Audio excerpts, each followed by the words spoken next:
اور آج 800 سال گزر گئے، ہند الولی سلطان الاولیاء غریب نواز کی حکومت ہم سب پر قائم ہے۔ کس بات کی حکومت ہے یہ دلوں کی حکومت ہے۔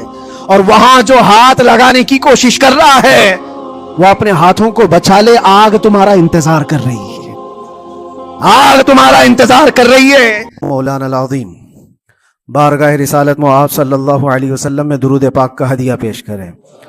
اللہم صلی علی سیدنا و مولانا محمد معدن الجود والکرم وآلہ واصحابہ الکرام وابنہ الکریم وبارک وسلم صلاة دائمة سرمدا ابدا۔ اللہ عز و جل قرآن عظیم میں ارشاد فرماتا ہے، اس سے بڑا ظالم کون جو اللہ کی مسجدوں میں اللہ کا ذکر کرنے سے روکتا ہے، وہ سب سے بڑا ظالم ہے۔ ومن اظلم ممن منع مساجد اللہ، اللہ کی مسجدیں، اللہ کا گھر اس کے ذکر پاک کے لیے ہوتی ہیں، اس کی عبادت کے لیے ہوتی ہیں، اور جو اللہ تبارک و تعالیٰ کے ذکر سے اور اس کی عبادت سے روکے، اللہ قرآن میں فرماتا ہے وہ سب سے بڑا ظالم ہے۔ میرے عزیزو، تاریخ اگر دیکھتے ہیں ہم تو ہر زمانے میں معرکہ حق و باطل ہوتا رہا ہے۔ باطل طاقتیں ہمیشہ یہ چاہتی ہیں کہ اللہ کے ذکر کو روکیں، کیونکہ طاغوت شیطان جس کا ذکر قرآن میں ہے وہ ہمیشہ سے یہ چاہتا رہا ہے کہ اللہ کا ذکر کرنے والوں کو روک دیا جائے، کیونکہ اس نے اللہ تبارک و تعالیٰ سے یہ وعدہ کیا، چیلنج کیا تھا، لَأَقْعُدَنَّ لَهُمْ صِرَاطَكَ الْمُسْتَقِيمِ، اے رب میں تیرے سیدھے راستے پر بیٹھ جاؤں گا، ثُمَّ لَآتِيَنَّهُمْ مِنْ بَيْنِ أَيْدِيهِمْ وَمِنْ خَلْفِهِمْ وَعَنْ أَيْمَانِهِمْ وَشِمَائِلِهِمْ، اور میں اس سیدھے راستے پر جو بھی گزرے گا اس کو کبھی سامنے سے آ کر بہکاؤں گا، کبھی پیچھے سے آ کر بہکاؤں گا، کبھی دائیں سے کبھی بائیں سے۔ اور اللہ تبارک و تعالیٰ سے شیطان مردود یہ کہتا ہے، وَلَا تَجِدُ أَكْثَرَهُمْ شَاكِرِينَ، تو تیرے بندوں میں شکر گزار بندے نہیں پائے گا۔ مطلب یہ ہے کہ ابلیس لعین مسلسل یہ کوشش میں ہے کہ اللہ تبارک و تعالیٰ کے بندوں کو اس کے ذکر سے دور کرے، اس کے شکر سے دور کرے۔ آج بھی وہ کیفیت ہم دیکھتے ہیں کہ سب سے زیادہ اللہ کے ذکر سے روکنے کے لیے جو شیطانی طاقتیں کوشش کر رہی ہیں۔ مگر میرے عزیزو، یہ تمہارا امتحان ہے، تمہارا امتحان ایسا کہ کبھی یہ مت سمجھنا کہ تم خالی ہو، کیونکہ قرآن پاک اللہ تبارک و تعالیٰ 21ویں پارے میں فرماتا ہے، احسب الناس ان یترکوا ان یقولوا آمنا وهم لا یفتنون، کیا لوگ یہ گمان کر کے بیٹھے ہیں کہ وہ ایمان لے آئے تو ہم ان کو آزمائیں گے نہیں، یا ان کو چھوڑ دیا جائے گا؟ جو ایمان لایا ہوا بندہ ہے وہ آزمایا جائے گا۔ ایمان اگر تمہارے پاس ہے تو تمہیں امتحان سے بھی گزرنا ہی ہوگا۔ یہ ایمان کسی حلوہ پراٹھے کا نام نہیں ہے کھا کر کے مست نیند سو جائے، پھر اسے اس دار فانی میں، اس دنیا میں امتحانات سے گزار کر کے اپنے ایمان کی کسوٹی کو دکھانا ہوگا۔ اسی لیے قرآن یہ بھی کہتا ہے کہ تمہیں کیسے کیسے آزمایا جائے گا، وَلَنَبْلُوَنَّكُمْ بِشَيْءٍ مِّنَ الْخَوْفِ وَالْجُوعِ وَنَقْصٍ مِّنَ الْأَمْوَالِ وَالْأَنفُسِ وَالثَّمَرَاتِ، ہم تمہیں آزمائیں گے کبھی بھوک سے، کھانے کی قلت سے، اور کبھی خوف سے، ڈر آئے گا تمہارے پاس، اور پھر اللہ تعالیٰ فرماتا ہے کبھی مال و دولت کی کمی سے، وَنَقْصٍ مِّنَ الْأَمْوَالِ وَالْأَنفُسِ، کبھی لوگوں کی جان چلی گئی ہو، کثرت سے تمہارے عزیز مر گئے، یہ بھی آزمائش ہے، اور پھلوں کی کمی۔ اللہ تعالیٰ فرماتے ہیں یہ 5 چیزیں ہیں جو تمہاری زندگی میں آئیں گی اور تمہیں آزمایا جائے گا، اور ان کمیوں کے وقت تمہارا ایمان دیکھا جائے گا تم کیا کہتے ہو۔ اور اللہ تعالیٰ فرماتا ہے جب کبھی تمہیں بھوک سے آزمایا جائے، خوف سے، ڈر سے آزمایا جائے، اور مال کی کمی سے آزمایا جائے، امتحان لیا جائے، تو اس وقت جو بندہ یہ کہتا ہے، اللہ فرماتا ہے انا للہ و انا الیہ راجعون، اللہ تعالیٰ فرماتا ہے ان لوگوں کو یہ بشارت ہے، ان صبر کرنے والوں کو یہ بشارت ہے کہ جب ان پر مصیبت آتی ہے تو وہ کہتے ہیں ہم اللہ ہی کے ہیں اور اللہ ہی کی طرف لوٹنے والے ہیں۔ یہ مصیبت کے وقت یہ جو 5 چیزوں سے آزمایا گیا ہے، ان آزمائش کے دور پر جو بندہ اللہ تبارک و تعالیٰ کی اس عطا پر راضی رہتا ہے وہ صبر کے ساتھ نکل گیا ہے۔ آج کے دور میں بھی میرے عزیزو بے شمار جانیں ہماری درمیان سے جا رہی ہیں۔ آپ کو اندازہ ہے موت اتنی عام ہو گئی ہے، اتنی عام ہو گئی ہے کہ اب لوگوں کو موت پر کوئی افسوس بھی نہیں ہوتا۔ ہر دن خبریں موت کی سرخیاں چھاپتی ہیں۔ 100-200 کی موت کوئی معنی نہیں رکھتی آج۔ فلسطین کے نہتے بچوں میں تقریباً 45,000 لوگ سال بھر میں مر گئے۔ 45,000 کوئی تعداد ہوتی ہے کہ نہیں ہوتی؟ اتنی بڑی جانوں کا جو نقصان ہے یہ آزمائش ہے، اور یہ جانوں کے ذریعے سے آزمائش تھی۔ مال کی کمی کی آزمائش تو ایسی ہے، ملک شام، یمن، بہت سارے ایسے ٹوٹے پھوٹے علاقے، عراق، جہاں پر لوگ کھانا اور دوائیوں سے جوجھ رہے ہیں اس طرح سے کہ وہ گھاس کھانے پر مجبور ہیں۔ بہت سارے ایسے علاقے جہاں پر چھوٹے بچے پھینکے ہوئے کچرے میں سے دانے چن کر کے کھا لیا کرتے ہیں۔ وہ اپنے پیٹ کی اس آگ کو بجھانے کے لیے دانے دانے کے لیے ترس رہے ہیں۔ یہ بھوک کی آزمائش ہے، مال کی کمی کی آزمائش ہے، جانوں کی آزمائش ہے عزیزان گرامی وقار۔ اور پھر خوف کے ذریعے سے جو آزمائش ہے وہ ہم دیکھ رہے ہیں آج۔ خوف ظالموں کے ذریعے سے تم پر مسلط کیا جائے گا۔ ہر آدمی ڈرا سہما ہوا، ہر آدمی اپنے اندر ایک ڈر لیے بیٹھا ہے کہ نکلوں گا تو کیا ہو جائے گا۔ ان سب کے درمیان اللہ کی بارگاہ میں سجدہ ریز ہونے کا نام ایمان ہے۔ سب حالات ہوں گے اس طرح سے، اور انہی حالات کے درمیان جو بندہ اپنا سر جھکاتا ہے مولا کریم کی بارگاہ میں وہ ایمان والا ہے۔ آؤ اگر ایمان کی کمال کی مثال دیکھنا ہے تو کربلا کے میدان میں کون کون سی آزمائشیں تھی۔ بھوک کی بھی آزمائش ہے، پیاس کی بھی آزمائش ہے، جان کی بھی آزمائش ہے، خوف کی بھی آزمائش ہے۔ سب چیزیں ایک ساتھ کربلا کے میدان میں آئی۔ رسول اللہ کے گھرانے پر، اہل بیت پر وہ کیسا عظیم امتحان تھا جب وہ 72 لوگوں کا 82 لوگوں کا قافلہ بھوک اور پیاس سے جوجھ رہا ہو، 3 دن سے ان کے اوپر کھانا اور پانی بند ہو، اور ان شہزادوں کے ایمان میں ذرا برابر بھی فرق نہیں آتا، نہ ان کے ایمان میں، نہ حوصلے میں، نہ ہمت میں فرق آتا ہے۔ 3 دن کے بھوکے اور پیاسے باطل سے نپٹنے کے لیے کس طرح سے کمر بستہ ہے۔ یہاں تک کہ بھوک کی شدت ایسی تھی کلیجہ منہ کو آئے، 6 ماہ کا بچہ بھی روتے روتے زبان جس کی سوکھ گئی ہو، وہ ماں جو بچے کو دودھ پلاتی ہے اس کے سینے سوکھ چکے ہوں، دودھ ختم ہو چکا ہو ماں کے پستانوں میں، کیسی قلت ہوگی۔ پانی کا ایک قطرہ ان کے گھر تک نہیں پہنچ پاتا، ماں اپنے بچے کو دودھ نہیں پلا سکتی تھی۔ اس سے زیادہ کیا آزمائش تھی یہ بھوک اور پیاس کی آزمائش۔ پھر جانوں کی آزمائش تو ایسی، اللہ اکبر، 56 سال کی عمر کا وہ شہزادہ عالی وقار، سیدہ کائنات فاطمہ الزہرا کا نور نظر، امام عالی مقام سید الشہداء امام حسین رضی اللہ تعالیٰ عنہ، جب میدان کربلا میں لاشوں کو اٹھاتے تھے، کتنی لاشیں اٹھائی، کبھی بیٹے کی، کبھی بھتیجے کی، کبھی بھانجے کی، کبھی بھائیوں کی، کبھی عزیزوں کی۔ میاں ہم اپنے گھر سے نکلنے والے ایک جنازے کو اٹھاتے ہیں تو 8 دن تک ہمارے اندر سے ہوش نکل جائے۔ کوئی اپنے بچے کو اپنے ہاتھوں سے دفن کر کے دیکھے پھر کیفیت پتہ چلتی ہے۔ امام حسین نے ایک نہیں اپنے لاڈلوں کی لاشیں اس طرح سمیٹی ہیں۔ ان کے جوان بیٹے علی اکبر کو جب شہید کر کے گھوڑے دوڑائے گئے تھے جسم کے اوپر سے، ٹکڑے الگ ہو چکے تھے، اس کو سمیٹتے ہوئے کون بیٹھا ہے؟ رسول اللہ کا نواسا، اور 6 ماہ کے بچے کو ہاتھ کے اندر ظالموں نے تیر سے ایسا مارا تھا کہ حلقوم پہ چلا گیا ہو، اور 6 ماہ کے علی اصغر کا خون جب امام حسین کے چہرے پر اچھل جاتا ہو، کسی باپ کے ہاتھ میں بیٹا وفات کر جائے اور پھر وہ لے کر کے خیمے میں آئے اور ادھر سے بلکتی ہوئی ماؤں کو اور بہنوں کو بھی دیکھے، ان میں بھی صبر کی تلقین دے۔ کبھی کبھار میں سوچتا ہوں اللہ یہ کیسے امتحانات سے گزرا تھا فاطمہ کا لال، کیسے امتحانات سے، بھوک اور پیاس کی شدت الگ، یہ جانوں کی شدت، جانوں کے جانے کا غم الگ، عزیزوں کی لاشوں کو اٹھانے کا بوجھ الگ، پھر اس پر 22,000 کا لشکر جرار سامنے، اس کا خوف لوگوں کے اوپر ڈالا جا رہا ہے۔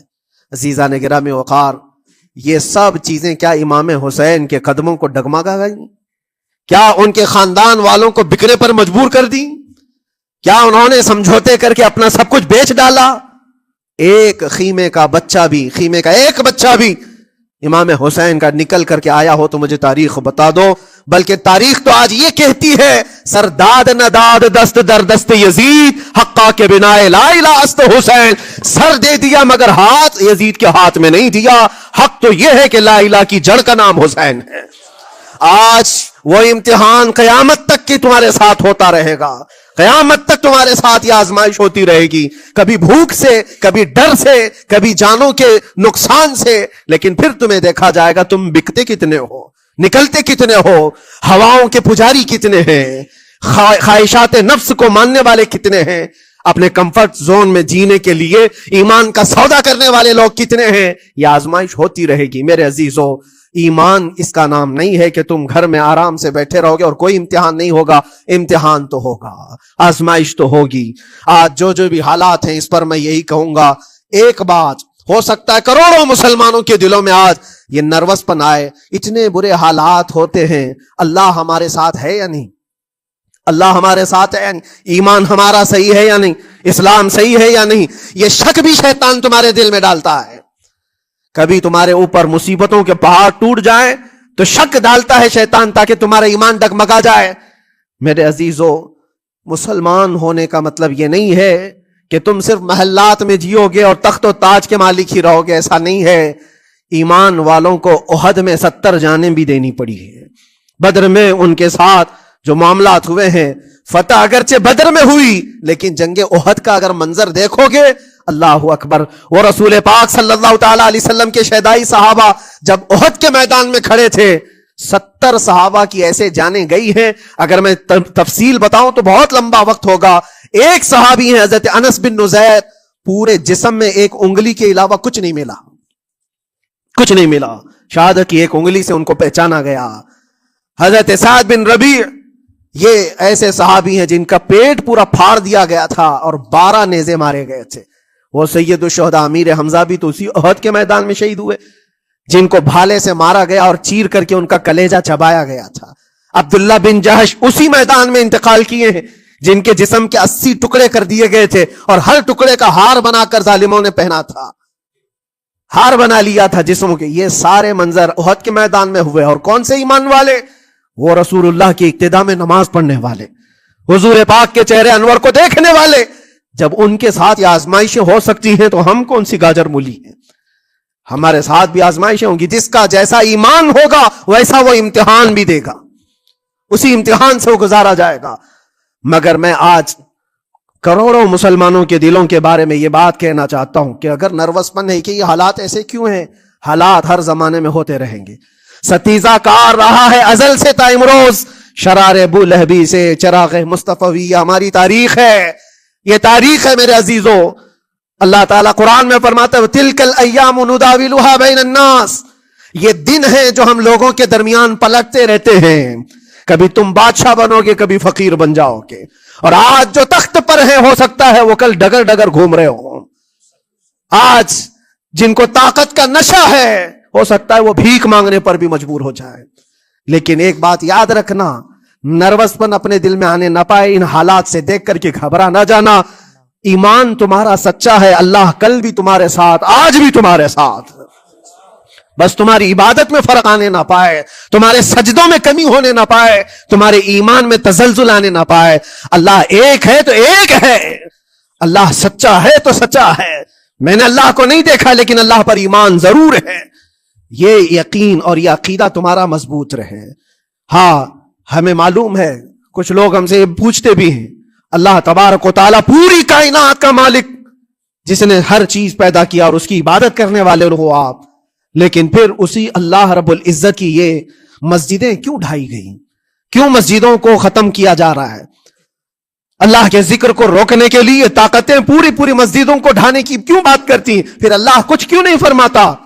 میرے عزیزو, یہ کائنات ہے جس کو اللہ نے اسباب پر بنا کر بھیجا ہے اور تمہیں عمل کے لیے بھیجا گیا ہے. تمہارا عمل دیکھنا ہے, تم کتنے پابند ہو, تم کتنے اپنی حفاظت کرتے ہو, تمہارے ایمان کی, تمہاری عبادتوں کی, تمہاری مسجدوں کی. تم مسجدیں خالی کر کے گھوم رہے ہو,